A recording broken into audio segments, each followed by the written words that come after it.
क्या आपको भी कभी ऐसा लगता है कि आप बहुत मेहनत कर रहे हैं, फिर भी अपनी पूरी क्षमता तक नहीं पहुंच पा रहे? क्या आप भी ये महसूस करते हैं कि आपके अंदर और बेहतर काम करने की ताकत है, लेकिन फिर भी आप खुद को वहीं रोक लेते हैं? क्या डर और आराम की आदत आपको आपकी असली ताकत तक पहुंचने से रोक रही है? हम में से ज्यादातर लोग अपनी जिंदगी में एक ऐसा मोड़ जरूर महसूस करते हैं जहां सब कुछ होते हुए भी हमें लगता है कि हम अपनी पूरी क्षमता तक नहीं पहुंच पा रहे हैं, जैसे कहीं ना कहीं हम खुद को ही रोक रहे हों। असली सवाल यह नहीं है कि हालात कितने मुश्किल हैं। असली सवाल यह है कि क्या हम उन हालातों से ज्यादा मजबूत बनने के लिए तैयार हैं या नहीं। नमस्कार दोस्तों, आपका स्वागत है किताब जगत चैनल पर, जहां हम किताबों के जरिए जिंदगी को थोड़ा गहराई से समझने की कोशिश करते हैं। आज जिस किताब की हम बात करने जा रहे हैं, वह आराम, प्रेरणा या आसान रास्तों की बात नहीं करती। कांट हर्ट मी एक ऐसी किताब है जो सीधे आपको आपकी सीमाओं, आपके डर और आपके बहानों के सामने खड़ा कर देती है। यह किताब बताती है कि जिंदगी आपको तोड़ने की कोशिश जरूर करेगी, लेकिन यह आप पर निर्भर करता है कि आप हर बार वहीं रुक जाते हैं या हर बार थोड़ा और मजबूत बनकर आगे बढ़ते हैं। हम में से ज्यादातर लोग हालातों को अपनी सीमा मान लेते हैं। अगर चीजें आसान हैं तो हम आगे बढ़ते हैं, और अगर चीजें मुश्किल हो जाती हैं तो हम खुद से कह देते हैं कि अब बस इतना ही हो सकता है। हल्का ठहराव, यह किताब इसी सोच को चुनौती देती है।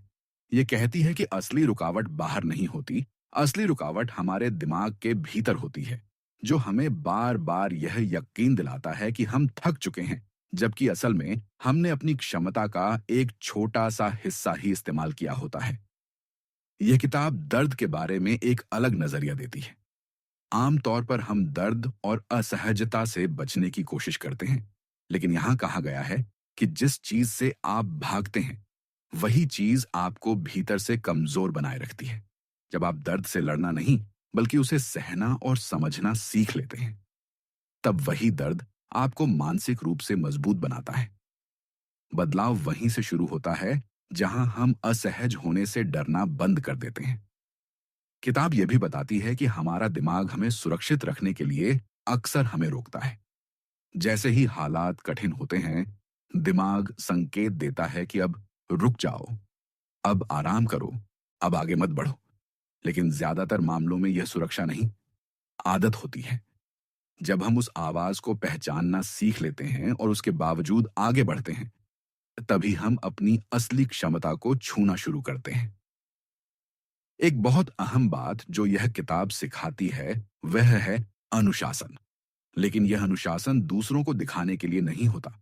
ये वो अनुशासन होता है जो तब भी बना रहता है जब कोई देखने वाला नहीं होता। जब आप रोज अपने आप से किए गए छोटे छोटे वादों को निभाते हैं, तब धीरे धीरे आप खुद पर भरोसा करना सीखते हैं। और खुद पर भरोसा किसी भी प्रेरणादायक शब्द से कहीं ज्यादा ताकतवर होता है। यह किताब हमें यह भी सिखाती है कि जब तक हम अपनी कमजोरियों को ईमानदारी से स्वीकार नहीं करेंगे, तब तक हम उन्हें बदल भी नहीं पाएंगे। खुद से झूठ बोलना आसान होता है, लेकिन वही हमें सबसे ज्यादा पीछे रखता है।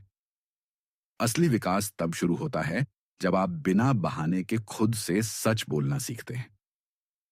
मानसिक ताकत किसी एक दिन में नहीं बनती, ये रोज के फैसलों से बनती है।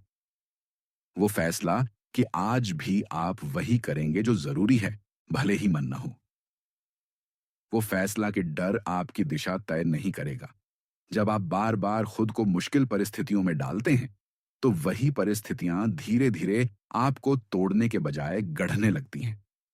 यह किताब यह वादा नहीं करती कि जिंदगी आसान हो जाएगी, बल्कि यह साफ कहती है कि जिंदगी कठिन रहेगी। लेकिन सवाल यह है कि क्या आप इतने मजबूत बन पाए हैं कि वह कठिनाई आपको रोक ना सके। हालात वही रहते हैं, लेकिन उनका असर बदल जाता है। अंत में कांट हर्ट मी हमें यह समझाती है कि असली आजादी आराम में नहीं, बल्कि नियंत्रण में होती है। जब आप अपनी सोच, अपने डर और अपने बहानों पर नियंत्रण करना सीख लेते हैं, तब कोई भी परिस्थिति आपको पूरी तरह से तोड़ नहीं पाती। आप थक सकते हैं, आप गिर सकते हैं, लेकिन आप रुकते नहीं हैं। तो दोस्तों, आज बस इतना ही। अगर इन शब्दों में आपको अपनी ही कहानी की एक झलक दिखी हो, अगर आपको लगा हो कि कोई आपकी लड़ाइयों को बिना नाम दिए समझ रहा है, तो इस चैनल से जुड़े रहिए। कभी-कभी सही शब्द सही समय पर मिल जाना ही काफी होता है। मिलते हैं अगली बुक समरी में। तब तक इजाजत दीजिए। धन्यवाद।